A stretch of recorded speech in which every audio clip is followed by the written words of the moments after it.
अगली खबर भी अंतर्राष्ट्रीय स्तर पर भारत की बड़ी कूटनीतिक जीत की है। अमेरिकी राष्ट्रपति डोनाल्ड ट्रंप ने भारत समेत 75 देशों को टैरिफ पर 90 दिनों की राहत दे दी है।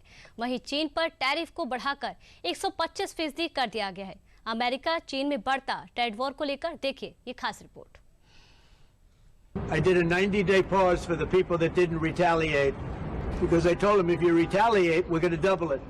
ट्रंप का जो टैरिफ भारत में विपक्ष की बेचैनी का सबब बना हुआ था, जिस टैरिफ पर चुप्पी के लिए विपक्ष मोदी सरकार की नीतियों पर सवाल कर रहा था, वो ही चुप्पी या कहिए कि कूटनीतिक चाल अब भारत के लिए कारगर साबित हो गई।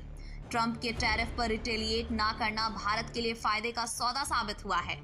अमेरिकी राष्ट्रपति डोनाल्ड ट्रंप ने बुधवार को 75 से ज्यादा देशों पर जैसे को तैसा यानी कि रेसिप्रोकल टैरिफ 90 दिनों के लिए रोक दिया है और ट्रंप ने इसका सबसे बड़ा कारण यही बताया है कि इन 75 देशों ने अमेरिका पर कोई जवाबी कार्रवाई नहीं की है। They all want to make a deal. Somebody had to do what we did, and I did a 90-day pause for the people that didn't retaliate because I told them if you retaliate, we're going to double it. And that's what I did with China because they did retaliate. So we'll see how it all works out. I think it's going to work out amazing. I think that our country is going to be. दरअसल Trump के tariff के खिलाफ चीन से लेकर Canada ने America के खिलाफ रिटेलिएट करना यानी जवाबी कार्रवाई शुरू कर दी थी, जबकि भारत वेट एंड वॉच की कूटनीति पर बातचीत से समाधान निकालने की कोशिश कर रहा था। नतीजा ये हुआ कि ट्रंप ने भारत समेत 75 देशों को तो टैरिफ से 90 दिनों के लिए राहत दे दी, लेकिन चाइना पर लगे टैरिफ को 104% से बढ़ाकर 125% कर दिया। Not retaliate and you will be rewarded. So every country in the world who wants to come and negotiate, we are willing to hear you. We're going to go down to a 10% baseline tariff for them, and China will be raised to 125 due to their insistence on escalation. शायद यही वजह है कि tariff के मसले पर भारत ने retaliate करने के बजाय बैकडोर से बातचीत कर समाधान निकालने की कोशिश की। विदेश मंत्री एस जयशंकर ने सोमवार को ही अमेरिकी विदेश मंत्री से ट्रेड डील की बात की थी, लेकिन वहीं कांग्रेस फौरी बयानबाजी करने में लगी थी। ट्रंप के टैरिफ में सियासत का अवसर तलाश रही थी। सबसे बड़ी प्रधानमंत्री की चुप्पी से आता कि आपके साथ, अपने देश के साथ, अपने स्टॉक मार्केट के साथ, अपनी अर्थव्यवस्था के साथ अमेरिका सरेआम मजाक कर रहा है और प्रधानमंत्री चुप है। China, Taiwan, Canada, UK, European union सब ने अपने अपने तरीके से जवाब दिया या जवाब देने की पूरी तैयारी कर रहे हैं। हमारे यहाँ हमें नहीं मालूम, देश के विपक्ष को नहीं मालूम, देश के लोगों को नहीं मालूम कि क्या स्ट्रैटेजी है इससे निपटने की। हालांकि कांग्रेस की इस बयानबाजी पर भी सरकार की तरफ से कोई पलटवार नहीं आया था, क्योंकि वो अपनी नीतियों से नियति को अंजाम देने में लगा था। लेकिन अब ट्रंप के टैरिफ को रोकने के ऐलान के बाद कांग्रेस को मुंह की खानी पड़ी है। ट्रंप के टैरिफ पर रोक लगाने के फैसले से भारत और अमेरिका के बीच प्रस्तावित द्विपक्षीय व्यापार समझौते पर बातचीत को आगे बढ़ाने का रास्ता खुल गया है। प्रधानमंत्री मोदी जी और प्रेसिडेंट ट्रंप ने फरवरी में ही निर्णय ले लिया था कि हम आपसी संबंध बढ़ाते हुए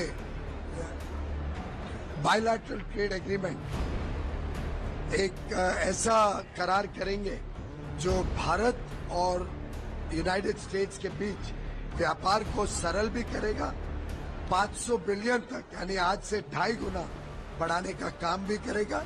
देशवासियों को नौकरी के और अधिक साधन मिलेंगे, देश की अर्थव्यवस्था को और बल मिलेगा।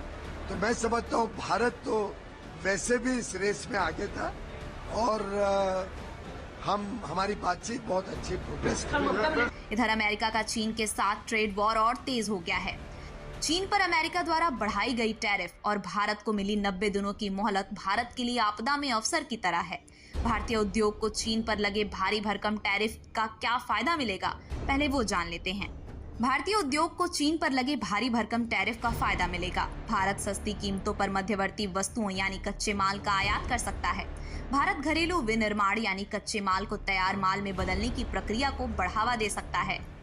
कपड़ा उद्योग में भारत चीन से कई प्रकार के धागे आयात कर सकता है। चीन से लाए धागों से निर्यात के लिए कपड़े तैयार कर सकते हैं।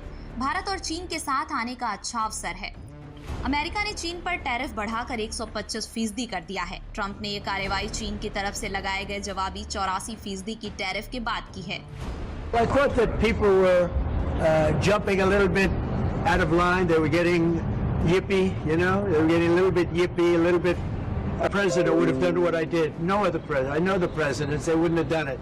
अमेरिका के चीन पर लगाए गए टैरिफ को अगर आसान भाषा में समझें तो चीन में बना $100 का सामान अब अमेरिका में जाकर $225 का हो जाएगा और जाहिर सी बात है कि अमेरिकी बाजारों में चीनी उत्पादों की मांग कम हो जाएगी।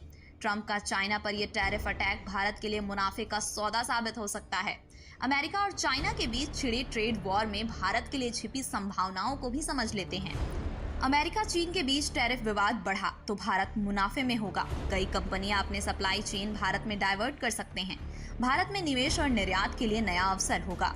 अटकलें हैं कि एप्पल और सैमसंग भारत के रास्ते से अमेरिका को निर्यात कर सकते हैं। लेकिन सवाल है कि आखिर अमेरिका के राष्ट्रपति डोनाल्ड ट्रंप ने अपनी टैरिफ नीति पर बड़ा यू टर्न क्यों लिया, जबकि ट्रंप लगातार दावा कर रहे थे कि वो अपनी नीतियां नहीं बदलेंगे। तो ट्रंप ने आखिर यू टर्न क्यों लिया, इसे भी समझ लीजिए। ट्रंप के टैरिफ कार्ड से अमेरिकी बॉन्ड बाजार में हलचल मच गई। अप्रत्याशित तौर पर अमेरिकी बॉन्ड्स की बिकवाली शुरू हो गई थी। आर्थिक संकट की आशंका से अमेरिकी प्रशासन में खलबली मच गई। क्रूड की कीमतों में भारी गिरावट दर्ज की गई थी। अमेरिका समेत ग्लोबल मार्केट में 10 लाख करोड़ डॉलर की गिरावट आई। ट्रंप के कई करीबी सलाहकारों और खुद एलन मस्क भी टैरिफ वॉर से खफा थे। दरअसल अमेरिकी समेत दुनिया के बाजार में मची खलबली ने डोनाल्ड ट्रंप को टैरिफ पर अपने कदम पीछे खींचने पर मजबूर कर दिया। लेकिन दूसरी तरफ अमेरिका ये दावा भी कर रहा है कि ये उसकी रणनीति का हिस्सा है। ट्रेजरी सेक्रेटरी स्कॉट बेसेंट ने दावा किया कि ये रोक किसी तरह की हार नहीं, बल्कि देशों को बातचीत की मेज पर लाने की दिशा में बढ़ाया एक कदम है।